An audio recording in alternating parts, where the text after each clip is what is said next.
Assalamualaikum semuanya. Semoga kalian semua dalam keadaan sehat dan dilancarkan rezekinya. Amin ya robbal alamin.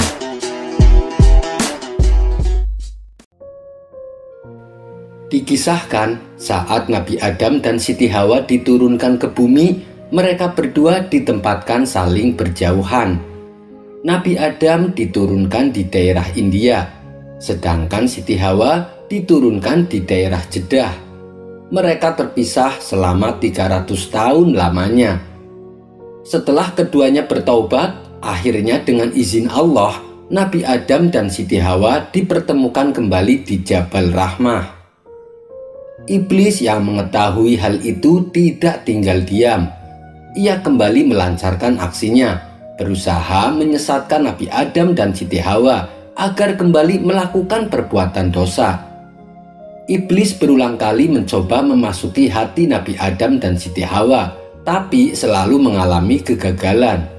Hingga akhirnya si iblis mempunyai rencana yang busuk.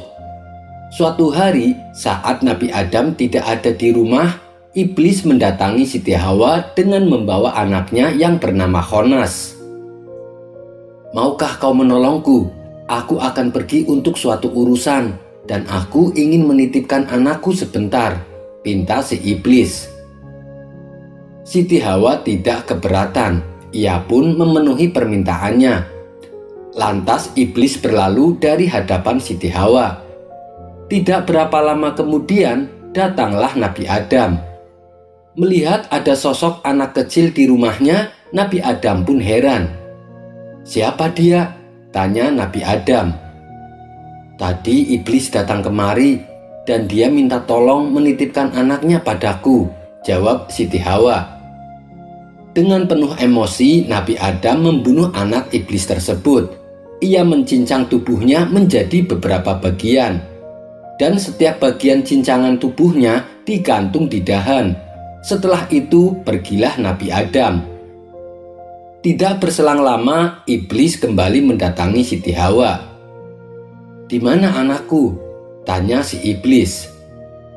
"Adam mencincang-cincang tubuh anakmu, dan setiap potongan tubuh anakmu digantungkan pada dahan pohon," jawab Siti Hawa. Lalu iblis berteriak memanggil anaknya yang bernama Khonas. Seketika itu potongan-potongan tubuhnya kembali menyatu. Anaknya pun hidup kembali dan berlari menyambut ayahnya. "Tolong jaga dia, karena ada urusan lain yang harus aku kerjakan," kata iblis memohon. Awalnya Siti Hawa menolak, tapi si iblis memohon sedemikian gigihnya sehingga akhirnya Siti Hawa pun menerimanya. Setelah itu pergilah si iblis. Dan ketika Nabi Adam kembali pulang, terlihat olehnya anak iblis itu lagi. "Apa arti semua ini?" tanya Nabi Adam kepada Siti Hawa. Lalu Siti Hawa mengisahkan yang telah terjadi. "Aku sudah menolaknya, tapi iblis terus mendesakku," kata Siti Hawa menjelaskan. Tak kuasa menahan emosi, maka Nabi Adam memukuli Siti Hawa. "Aku tak tahu apakah rahasia di balik semua ini, sehingga engkau tidak mematuhi aku, tetapi mematuhi musuh Allah dan terpedaya oleh bujuknya," ucap Nabi Adam. Kemudian anak iblis tersebut kembali dibunuh oleh Nabi Adam dengan cara dibakar hingga menjadi abu. Sebagian abunya dibuangnya ke laut, sedangkan sebagian abu lainnya dibuangnya ke udara. Setelah itu Nabi Adam pun pergi berlalu. Saat iblis kembali mendatangi Siti Hawa, ia menanyakan keberadaan anaknya. Siti Hawa lalu memberitahu bahwa anaknya dibunuh dan dibakar oleh Nabi Adam, dan abunya dibuang di dua tempat yang berbeda. Si iblis lantas berteriak memanggil nama anaknya. Abu anaknya yang tadinya terpisah berkumpul menjadi satu. Kemudian abu tersebut berubah menjadi sosok anak iblis seperti sedia kala. Ia lalu segera bersimpuh di hadapan ayahnya. Untuk ketiga kalinya iblis memohon supaya Siti Hawa bersedia menolongnya. "Sudilah kiranya engkau mau menjaga anakku lagi, karena ada suatu pekerjaan yang harus aku selesaikan, pinta si iblis. Aku tidak mau, kalau menuruti permintaanmu, pastilah aku bisa dibunuh Adam nanti, jawab Siti Hawa. Iblis lalu membujuk dengan berbagai sumpah serapah, sehingga membuat Siti Hawa tak kuasa menolak. Si iblis pun kemudian pergi berlalu. Tidak lama kemudian, saat Nabi Adam pulang, beliau kembali mendapati istrinya bersama anak iblis. Allah yang mengetahui apa yang bakal terjadi sekarang ini. Engkau menuruti kata-katanya dan tidak memperdulikan kata-kataku, ucap Nabi Adam penuh amarah. Nabi Adam lalu kembali membunuh anak iblis dengan cara disembelih dan tubuhnya dipotong-potong. Potongan-potongan tubuh tersebut lalu dimasak. Separuh tubuh anak iblis dimakan oleh Nabi Adam, dan separuhnya lagi dimakan oleh Siti Hawa. Ketika iblis datang dan menanyakan anaknya, Siti Hawa menjawab, "Anakmu dibunuh oleh Adam, tubuhnya dipotong-potong dan dimasak. Separuh tubuhnya aku makan dan separuhnya lagi dimakan Adam," kata Siti Hawa menjelaskan. Mendengar hal itu, iblis pun tertawa kegirangan. "Inilah yang kuinginkan. Selama ini aku ingin menyusup ke dalam tubuh Adam, namun tak pernah berhasil. Tapi kini setelah kalian memakan daging anakku, maka dadanya kini menjadi tempat kediamanku. Tercapailah sudah keinginanku," seru iblis merasa puas.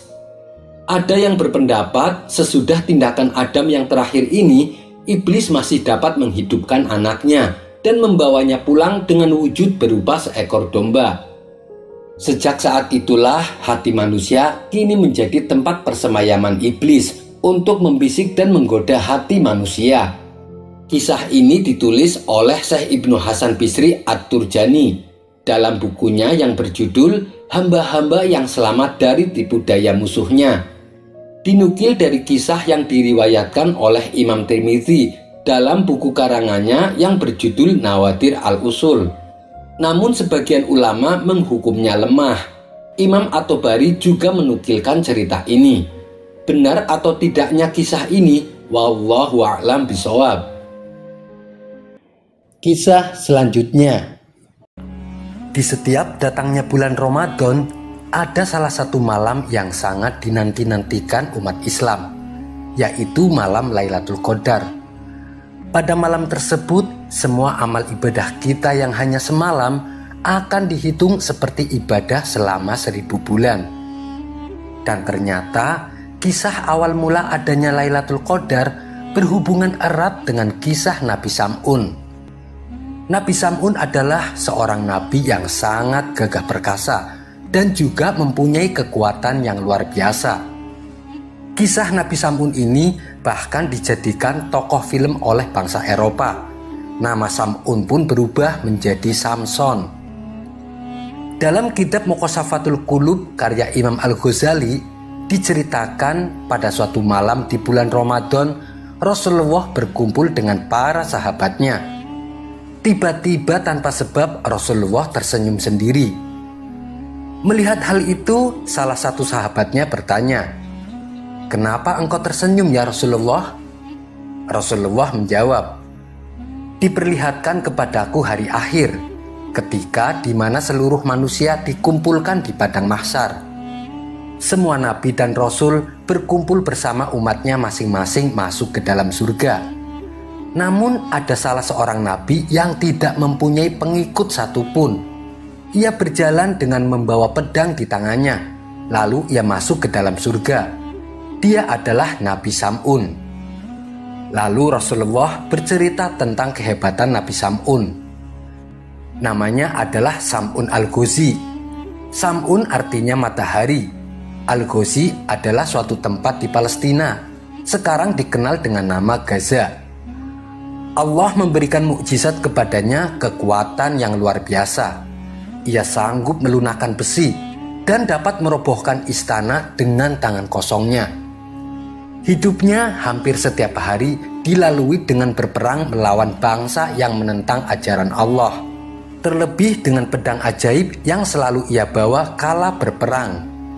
Senjatanya terbuat dari tulang rahang unta bernama liha jamal. Ketika ia haus dan lapar, senjatanya bisa mengeluarkan air dan menumbuhkan daging untuk dimakan. Dalam kisah para nabi disebutkan Nabi Sam'un sanggup beribadah selama 1000 bulan, di mana saat siang ia isi dengan berperang dan berpuasa, dan saat malam ia gunakan untuk beribadah. Selama 1000 bulan ia menjadi pembela agama tauhid yang berperang melawan musuh Allah hanya berbekal tulang rahang unta. Ketangguhan dan keperkasaan Nabi Sam'un dipergunakan untuk menentang penguasa zalim dan juga memberantas kemungkaran yang dilakukan oleh orang-orang kafir. Sang Raja Bani Israel bingung dengan cara apa lagi supaya bisa mengalahkan Nabi Sam'un. Pernah suatu ketika sang raja mengerahkan 1000 pasukan untuk membunuh Sam'un. Namun semua pasukannya justru yang mati terbunuh. Berbagai upaya pun dilakukan sang raja. Akhirnya atas saran dari para penasehatnya diumumkanlah sebuah sayembara. Barang siapa yang dapat menangkap Nabi Sam'un ataupun membunuhnya akan mendapat hadiah emas dan permata yang berlimpah. Tapi lagi-lagi sang raja menemui jalan buntu karena tak ada seorang pun yang berani melakukannya. Cara licik pun lalu dilakukan oleh sang raja. Ia membujuk istri Nabi Sam'un untuk bekerja sama. Apabila ia berhasil menangkap Nabi Sam'un, maka sang raja akan menghadiahi emas dan permata yang berlimpah. Rupanya hal ini membuat istri Nabi Sam'un berkhianat. Ia tergiur dengan hadiah yang ditawarkan oleh sang raja. Dikala Nabi Sam'un sedang tidur, diikatlah oleh istrinya dengan menggunakan tali tambang yang cukup besar dan kuat. Dan keesokan harinya setelah Nabi Sam'un terbangun, ia pun kaget mendapati dirinya terikat. Namun dengan mudahnya ikatan tambang yang melilitnya ia lepaskan. Nabi Sam'un pun heran mengapa istrinya mengikatnya dengan tambang.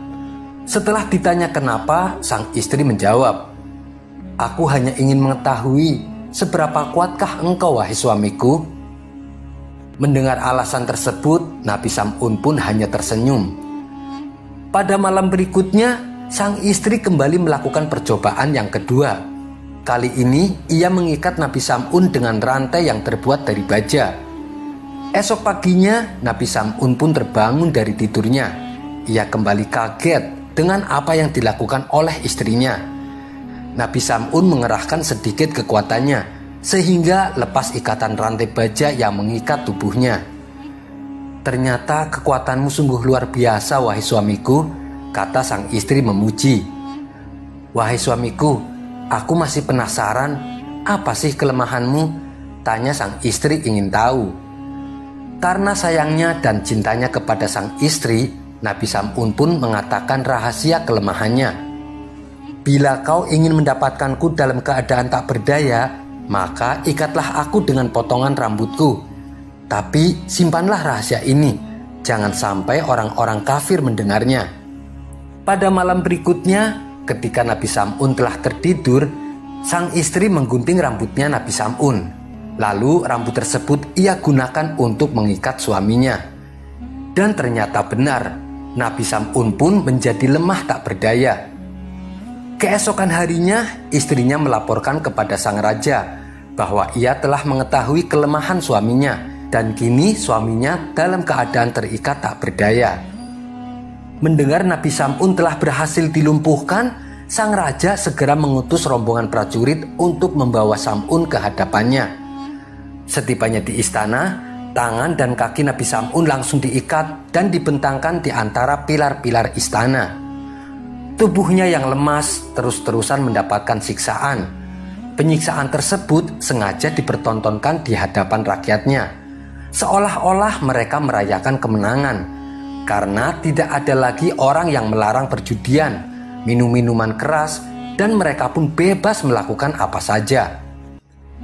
Dalam keadaan lemah, Nabi Sam'un lalu berdoa kepada Allah. Ia memohon pertolongan dan meminta agar kekuatannya dikembalikan seperti sedia kala. Doa Nabi Sam'un pun dikabulkan oleh Allah Subhanahu wa Ta'ala. Tali-tali yang mengikatnya ia tarik dengan sekuat tenaga, sehingga menyebabkan pilar-pilar istana sang raja roboh berantakan. Raja bersama seluruh penduduk kota semuanya mati tertimbun reruntuhan istana, termasuk istrinya Nabi Sam'un sendiri. Sejak saat itulah Nabi Sam'un bertaubat kepada Allah. Ia tidak akan lagi terlena oleh bujuk rayu wanita. Ia juga berjanji selama 1000 bulan ia akan menghabiskan waktu siangnya dengan berpuasa dan berperang membunuh orang-orang kafir, sedangkan malamnya akan ia gunakan untuk beribadah. Ketika Rasulullah selesai menceritakan kisah Nabi Sam'un, para sahabat-sahabat ini sangat takjub kepada Nabi Sam'un.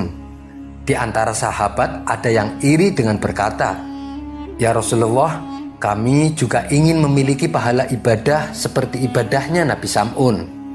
Kemudian Rasulullah diam sejenak sembari memohon kepada Allah. Rasulullah meminta agar umatnya ini diberikan kekuatan beribadah, sehingga memperoleh pahala sebagaimana pahala ibadahnya Nabi Sam'un. Walaupun beliau mengetahui bahwasanya umatnya banyak kelemahan, usianya juga tidak lama seperti nabi-nabi terdahulu. Tapi Allah Subhanahu wa Ta'ala mendengar permohonan Rasulullah. Kemudian turunlah wahyu kepada Rasulullah surat Al-Qadar, di mana dalam surat tersebut menjelaskan keistimewaan malam Lailatul Qadar. Wallahu a'lam bishawab. Kisah selanjutnya. Abu Nawas merupakan orang Persia yang dilahirkan pada tahun 750 Masehi. Ketika memasuki usia remajanya, Abu Nawas banyak belajar ilmu tentang agama. Di antaranya adalah bahasa Arab, serta bersahabat dengan orang Badui padang pasir. Karena wawasannya yang mumpuni serta pertemanannya yang luas, Abu Nawas menjadi mahir berbahasa Arab dan mengetahui tentang adat istiadat orang Arab. Bukan hanya itu, sosok Abu Nawas juga dikenal sebagai budayawan yang pandai bersair dan bernyanyi. Hingga pada suatu hari, Abu Nawas memberikan umpatan kepada Ismail bin Sahel dengan menggunakan sebuah puisi atau syair-syairnya. Ismail sendiri merupakan tokoh sastrawan yang juga terkenal pada masa itu. Adapun isi puisinya Abu Nawas adalah sebagai berikut. Roti Ismail bin Sahel tak ubahnya sebuah tipu daya. Ketika engkau membelahnya, roti itu tipis sekali. Entah apa makna dari puisi tersebut. Yang jelas hal itu sempat membuat Ismail berang. Kemungkinan maksud puisi Abu Nawas itu menyindir tentang ilmu kesastrawanan Ismail yang dianggap Abu Nawas terlihat tinggi tapi sebenarnya bodoh. Tentu saja itu merupakan penghinaan bagi Ismail. Beberapa minggu kemudian setelah itu, Abu Nawas dihadapi oleh suatu persoalan yang rumit, di mana persoalan tersebut hanya Ismail yang tahu. Mau tak mau Abu Nawas harus meminta bantuannya. Pada saat itu hati Abu Nawas mengalami dilema. Kalau ia tak meminta bantuan Ismail, ia tak bisa menyelesaikan persoalannya. Tapi kalau ia meminta bantuan Ismail, ia pasti akan diolok-olok olehnya. Karena sebelumnya Abu Nawas membuat syair ejekan kepada Ismail. Namun demi urusannya bisa cepat selesai, Abu Nawas kemudian memutuskan untuk mendatangi rumah Ismail. Melihat tamunya yang datang adalah Abu Nawas, wajah Ismail mendadak berubah menjadi sinis. "Hei Abu Nawas, berani sekali kamu datang kemari. Dengan wajah apa kamu berani menghadapku?" hardik Ismail. "Inilah saatnya pembalasanku. Aku akan mempermalukanmu wahai Abu Nawas." Batin Ismail penuh dendam. Akan tetapi tiba-tiba saja dengan penuh kerendahan hati Abu Nawas berkata, "Wahai Ismail bin Sahel, aku menghadapmu dengan wajah sebagaimana aku bertemu dengan Tuhanku. Dosaku kepadanya jauh lebih banyak jika dibandingkan dengan dosa yang kuperbuat kepadamu. Mendengar ucapan Abu Nawas yang terkesan kalem dan rendah hati itu membuat hati Ismail menjadi luluh. Dengan demikian, Ismail pun memaafkan Abu Nawas. Dan niatnya yang tadi ingin membalas syair ejekan Abu Nawas sirna seketika. Keduanya lantas berbaikan. Pertemuan itu menjadi ajang perdamaian antara Ismail dan Abu Nawas. Mereka berdua pun akhirnya saling bermaaf-maafan satu sama lain. Kisah selanjutnya. Suatu hari, Abu Nawas kedatangan tamu yang tidak lain adalah teman lamanya.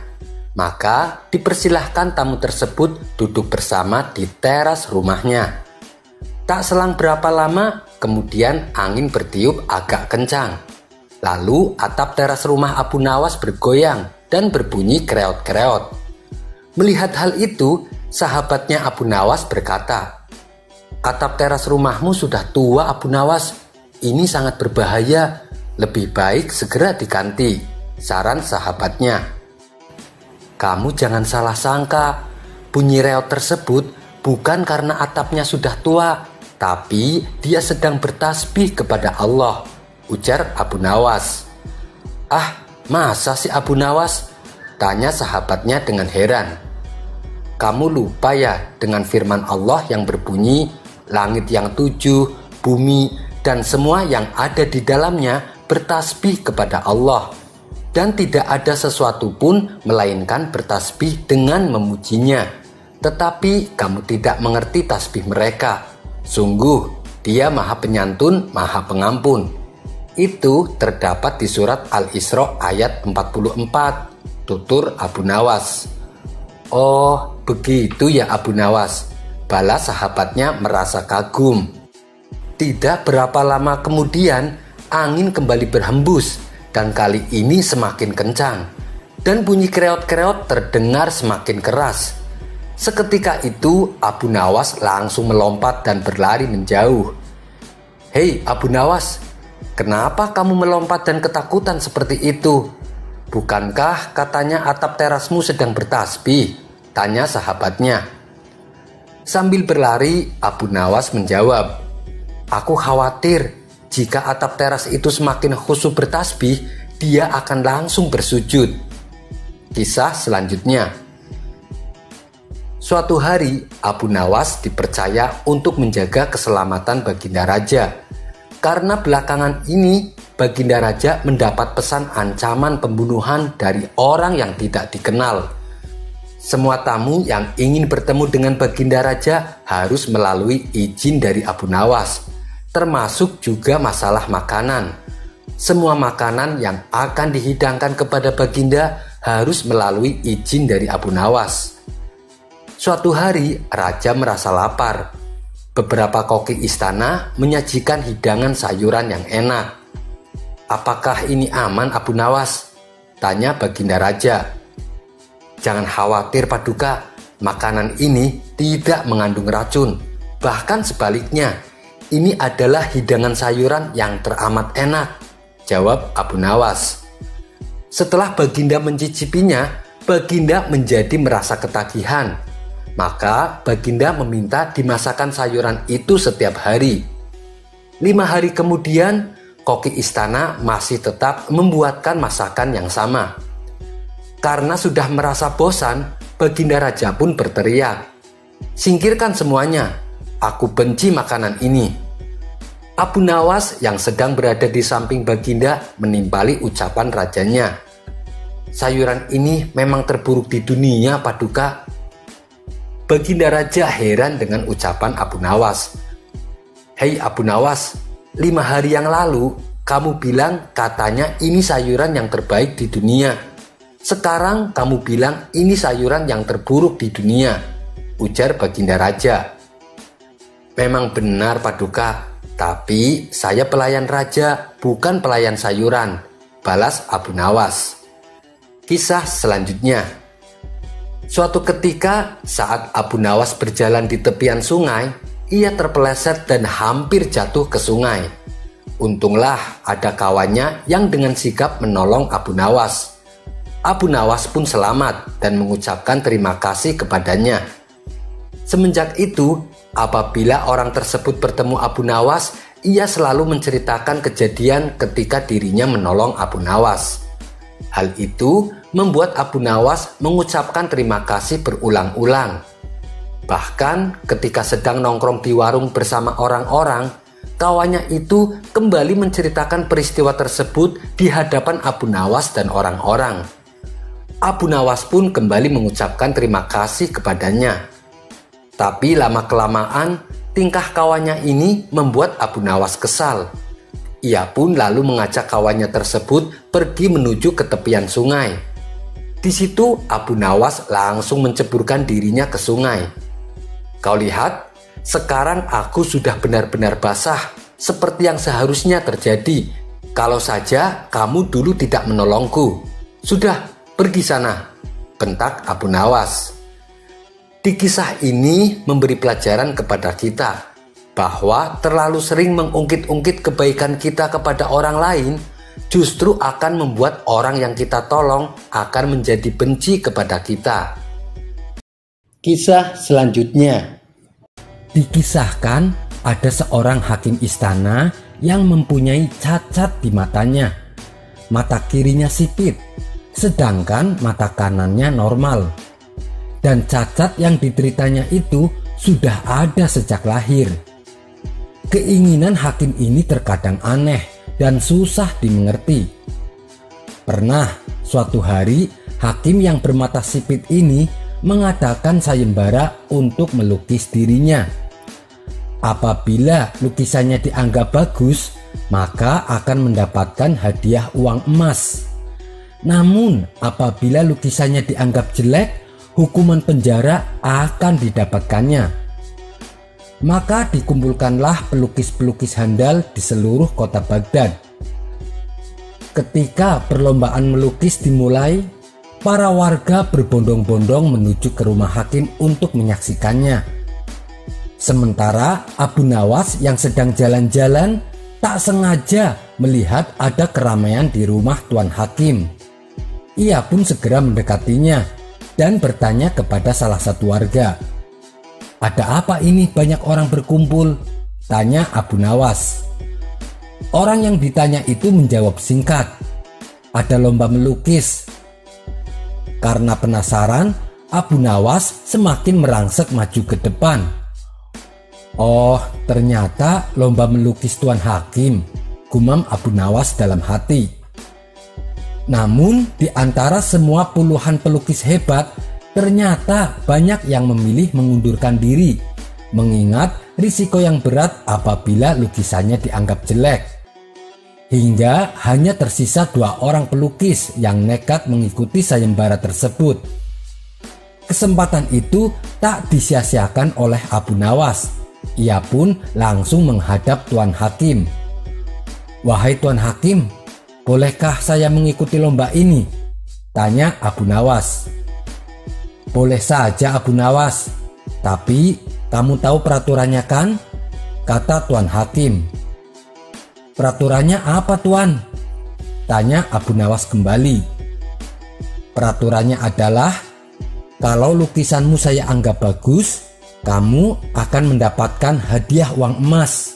Tapi kalau lukisanmu saya anggap jelek, maka kamu harus dihukum penjara," kata Tuan Hakim menjelaskan.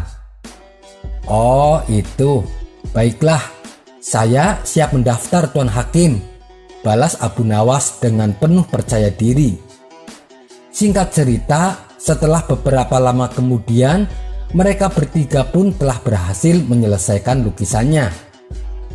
Kedua pelukis handal dan Abu Nawas siap menyerahkan masing-masing hasil lukisannya.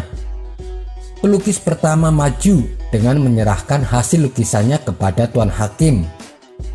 Pelukis pertama melukis Tuan Hakim apa adanya, yaitu dengan kondisi mata sipit di sebelah kirinya. Melihat hal itu, Tuan Hakim menjadi murka. "Lukisan apa ini? Kau mau mengejekku?" hardik Tuan Hakim. Karena dianggap gagal, pelukis pertama pun langsung dijebloskan ke dalam penjara. Kemudian pelukis kedua maju dan menyerahkan hasil lukisannya. Dia melukis Tuan Hakim dengan kondisi mata normal semua, sehingga terlihat tak ada cacat pada matanya. Namun di luar dugaan, lukisan tersebut juga membuat Tuan Hakim murka. "Beraninya kamu, apa maksudmu melukis wajahku dengan keadaan mata sempurna, seolah aku tidak mensyukuri nikmat Allah?" Pelukis kedua juga dianggap gagal. Ia pun harus menerima risikonya dimasukkan ke dalam penjara. Tibalah giliran Abu Nawas. Ia segera maju dan menyerahkan hasil lukisannya. Dalam lukisan tersebut, Abu Nawas menggambarkan Tuan Hakim dengan jubah kebesarannya sedang memanah, yang seolah sedang memicingkan mata kirinya. Melihat hasil karya lukisan Abu Nawas, sang hakim pun langsung berkata, "Ini adalah lukisan terbaik yang pernah aku lihat," puji Tuan Hakim kepada Abu Nawas. Walhasil, Abu Nawas pun mendapatkan hadiah emas dari Tuan Hakim. Hikmah dari cerita di atas yaitu, begitulah akhlak dan kebijaksanaan. Ketika jujur tidak cukup dan berbohong itu buruk, maka akhlak dan kebijaksanaan sangat dibutuhkan. Begitupun dalam hidup bermasyarakat dan bernegara. Sekian dulu perjumpaan kita kali ini. Sampai bertemu lagi di kisah selanjutnya. Terima kasih yang sudah subscribe dan setia menonton channel ini. Wassalamualaikum warahmatullahi wabarakatuh.